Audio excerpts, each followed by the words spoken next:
인사이트 가보도록 하겠습니다. 글로벌 주식시장의 주요 이슈를 심층적으로 분석해드릴 거고요. 오늘 이 시간은요. 펠리즈 투자앤리서치 김민수 대표 나와 있습니다. 대표님 어서 오세요. 네, 안녕하십니까. 네. 자, 첫 번째 글로벌 경제는 중국 쪽으로 가보도록 하겠습니다. 네. 이 9월에 스마트폰 동향이 점검이 됐습니다. 그런데 전체적으로 휴대폰 출하량은 좀 안 좋은 걸로 나타나는데 네. 이 5G 폰은 선방한 것으로 나타나서 궁금하더라고요. 네. 이게 트렌드인가 싶기도 하고 어떻게 보셨습니까? 네, 트렌드는 큰 나라에서 찾아봐야 되겠죠. 그렇죠. 네, 그런 네. 관점에서 네. 중국의 9월 달에 스마트폰 관련된 동향들 한번 네. 점검할 필요가 있을 것 같은데요. 네. 이제 가장 먼저 중국에서 발표된 중국정보통신이 9월 달에 중국 내수 스마트폰 출하량을 보게 되면 한 3,468만 대, 그러니까 즉 작년 동기 대비해서 5.7% 줄어든 역성장을 보였습니다. 네. 그러다 보니까 9월 신규 출시된 스마트폰 모델도 한 68개로 전년 71개보다 줄어드는 모습들이 나오고 있고요. 네. 그런 차원으로 봤을 때 글로벌 전반적인 스마트폰 출하량과 또 중국의 출하량을 같이 한번 또 비교를 해보게 되면요. 일단 글로벌 스마트폰 출하량은 여전히 안 좋습니다. 마찬가지로 한 2017년 3분기 때 급격하게 꺾여지기 시작하면서 거의 마이너스 성장률을 보이고 있다라는 관점으로 보게 되면 2년 정도 계속 스마트폰 관련된 어떤 수요는 정체가 돼 있거나 아니면 감소하고 있다라고 하는, 그러니까 즉 포화 상태를 말해주고 있다라고 봐야 될 것 같고요. 네. 마찬가지로 중국의 스마트폰 출하량도 거의 비슷한 추세를 보이고 있는데 특히 올해 초 같은 경우는 올해 좀 빠르게 성장하다가 어떤 상반기를 기점으로 다시 좀 꺾이는 그런 패턴을 지금 화면에서 보여주고 있는 상황들이고요. 그런 차원에서 아직 기대감이 좀 키우기에는 어떤 전반적인 스마트폰 시장에 대한 분위기는 아직은 좀 이르다, 이런 쪽으로 바라보고 있는데 그런 관점 쪽에서 이 5G 관련된 쪽에 대한 변화들을 체크를 해보게 되면요. 일단 5G 쪽은 중국 시장에서 9개 모델이 출시가 되면서 작년 동기 대비 한 127% 늘었다. 네. 물론 없는 부분이 새롭게 나오다 보니까 당연히 크게 부각을 받는다고 봐야 될 것 같고요. 그런 차원에서 현재 가입자가 900만 명 정도 되는데 지금 5G 관련돼서 시행을 이제 막 시행한 차원에서 어떤 가입자 수가 이렇게 빠르게 늘어났다는 부분에 대해서 초점을 맞춰봐야 될 것 같고요. 네, 네. 특히 5 요금제에 대해서 어떤 공격적으로 할인을 했다라는 관점들이 이에 따른 포인트로 봐야 될 것 같고요.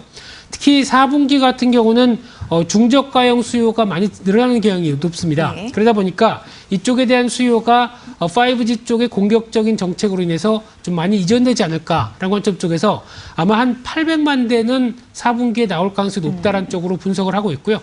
그런 차원으로 봤었을 때 9월 달에 중국에 판매된 5G 스마트폰 비중과 관련된 흐름들을 그림으로 보시게 되면요.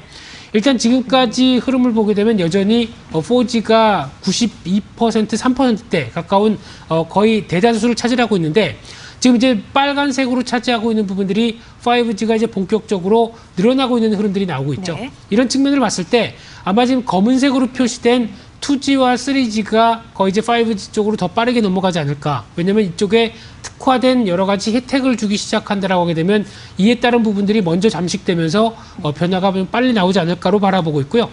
또는 두 번째로 아이폰 관련된 쪽입니다. 특히 9월 달에 중국 아이폰 판매량은 520만 대로 작년 동기 대비 28% 늘었습니다. 네. 상당히 고무적인 수치라고 봐야 될 것 같고요.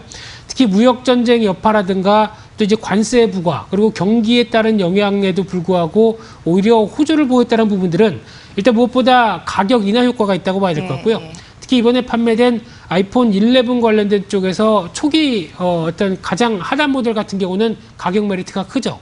그에 따른 변화로 어떤 생산량까지도 같이 늘어나게 밖에 될 수 없는 그런 어떤 데이터를 보여주고 있다는 관점 쪽에서 시장은 좀 주목을 하고 있다고 봐야 될 것 같고요.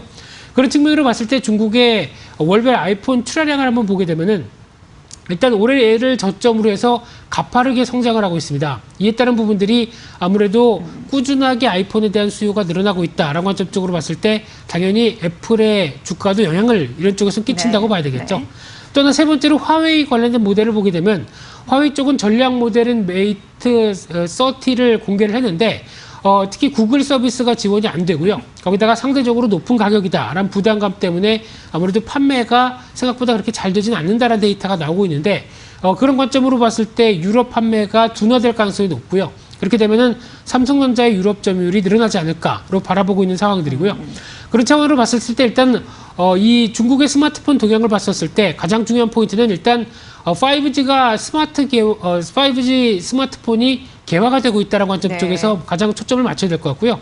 올해가 이제 기점으로 해서 내년 그리고 2021년도 되면 거의 10배 이상 늘어나는 1억 1천만 대까지 늘어날 것이다 라고 하게 되면 이런 쪽으로 봤었을 때 해외 쪽의 수주의 강점을 갖고 있는 통신 장비주라든가 네. 또 하나 5G는 어떤 모바일 디램 쪽을 또 많이 장착하게 되죠. 그러다 보니까 메모리 반도체 쪽에서도 긍정적인 시그널을 보일 수 있겠다라고 바라보고 있고요. 또 하나 말씀드렸던 애플에 대한 실적의 기대감이 높다라고 봐야 될 것 같고요. 이번에 30일 날 실적을 발표합니다. 예. 그런데 일단 실적 기대감이 주가에도 같이 반영할 가능성이 높다는 관점들과 함께 국내에서도 애플 관련주가 있죠. 예. 대표적으로는 LG 디스플레이, LG 이노텍, 게다가 인터플렉스나 슈피겐코리아 같은 종목들도 이에 따른 변화로 조금씩 같이 동반적인 강세를 보이지 않을까, 이 점들도 좀 눈여겨보셨으면 네. 좋겠습니다. 네, 중국에서 이제 5G 스마트폰이 인기가 있다고 합니다. 우리 시장 입장에서는 통신 장비주, 메모리 반도체 관련주, 그리고 더해주신 애플의 관련주까지 잘 보셔야 될 것 같습니다. 주가 상승 여력이 있는지 여러분들 잘 판단해 보시면 도움이 되시겠네요. 자, 이제 두 번째 문제로 가보면 시장에서는 장기적인 경기 침체 이 우려감이 만만치가 않습니다. 그런데 연간 경제 성장률이 2에서 3% 이하를 표시하는 그런 경제 용어가 있는데 스태그네이션이라고 하죠. 이 걱정이 또 커지고 있다라고 들었습니다. 어떤 상황입니까? 예. 네, 최근에 이것만 연구하는 미국의 연구소가 있습니다. 아, 그래요? 예, 그런 예. 쪽에서 발표된 예. 데이터와 함께 이 장기적인 저성장 그리고 성장 정체에 따른 우려감들이 상당히 높다는 지표가 나오면서 여러 가지 또 주변을 환기시키는 그런 상황이 아닌가 생각되고 있는데요.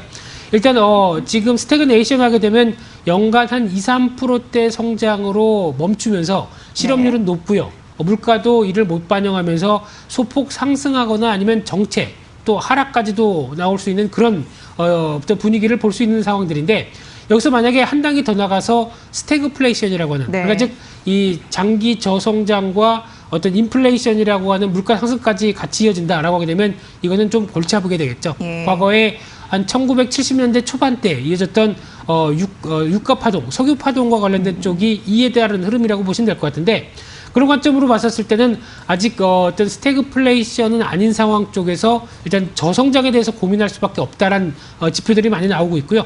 이번에 또 말씀드렸던 미국의 브루킹스 연구소의 어떤 타이거 지수가 이를 잘 표현한다라고 보여지고 있는데, 이 타이거 지수 같은 경우는 종합성장지수와 실물경제지수 그리고 금융시장지수, 신뢰지수로 구성되면서 이 전반적인 주요국의 성장세를 많이 얘기를 하고 있는데요. 일단 타이거 지수의 종합지수의 흐름을 한번 보시게 되면은 일단 최근 들어서 나오고 있는 부분들을 봤을 때 지금 신흥국과 선진국 모두가 표현되는데, 선진국 같은 경우는 파란색으로 표시되는데 그나마 약간 어떤 하락세를 보인다고 하더라도 좀 낮다란 부분들인데, 문제는 신흥국이죠. 신흥국이 빠르게 하강 압력을 받고 있는 상황 쪽에서 2016년도 봄 이후에 거의 최저치다라는 쪽에서 우려감이 상당히 높고요. 하지만 2016년도와 다르게 마이너스권은 내려가지 않는다라는 부분들은 아직까지 그래도 글로벌 통화 정책이나 그리고 정부의 재정 정책 같은 경우가 나오면서 선별적인 흐름들이 일단 지지를 하고 있다라는 쪽으로 바라보고 있고요. 특히 국가의 흐름을 봤었을 때 미국이 5.10대로 가장 양호하고요. 네. 그 밖에 중국, 일본 같은 경우도 4대에서 3대 정도로 유지를 하고 있는데, 좀 심각한 쪽은 한국이나 EU 국가들이죠. 마이너스권에서 좀 부진한 모습들을 가져가고 있다는 관점 쪽에서 상당 국가가 마이너스권이라고 하게 되면 일단 저성장에 대해서 몸살을 앓고 있다라는 네. 쪽에 대한 분위기를 봐야 될 것 같고요. 또 하나 이번에 IMF 세계은행 연차총회 14일부터 20일까지 열리는, 여기서도 세계적인 경기 둔화를 위협을 하고 있는 상황들이고요. 특히 글로벌 90% 국가가 성장세가 둔화되고 있다라고 얘기를 하면서 이번에 성장률을 전망치를 또 내렸죠. 네. 지난 6월 달에는 2.6%였는데 오늘 나온 뉴스를 보니까 2.0%대로 빠르게 또 많이 내렸다는 부분으로 봤었을 때는 금융위기 이후에 최저치다라는 쪽에서도 여러 가지 우려감이 높다고 봐야 될 것 같고요. 따라서 일단 이런 데이터만 가지고 당장 경제 침체 시그널이다라고 볼 수 없는 부분들은 여전히 있긴 있겠지만은 가장 중요한 게 글로벌 각국의 공조나 어떤 정책적인 부분들이라고 봐야 될 것 네, 같고요. 네. 그런 측면으로 봤을 때는 통화나 재정 정책을 같이 쓰면서 일단 이를 탈피할 수 있는 정책들이 나와야 되는 게 아니냐, 이런 쪽에 대한 암시가 계속 필요하다고 봐야 될 것 같습니다. 네, IMF가 이제 올 세계 경제 성장 이 전망치를 또 낮췄습니다. 10년 내 최저치 예상이 되고 있는 상황에 우리나라만 하더라도 2%에 그칠 것이다라고 예고했는데 스태그네이션 문제인 것 같습니다. 좀 안타까운 소식인데 전해드렸습니다. 경제 성장의 그 여러 가지 잣대 분석들 잘 살펴보시길 바랄게요. 자, 글로벌 인사이트 함께 했습니다. 이 펠리즈 투자앤리서치 김민수 대표의 분석으로 들으셨습니다. 잘 들었습니다. 고맙습니다. 감사합니다.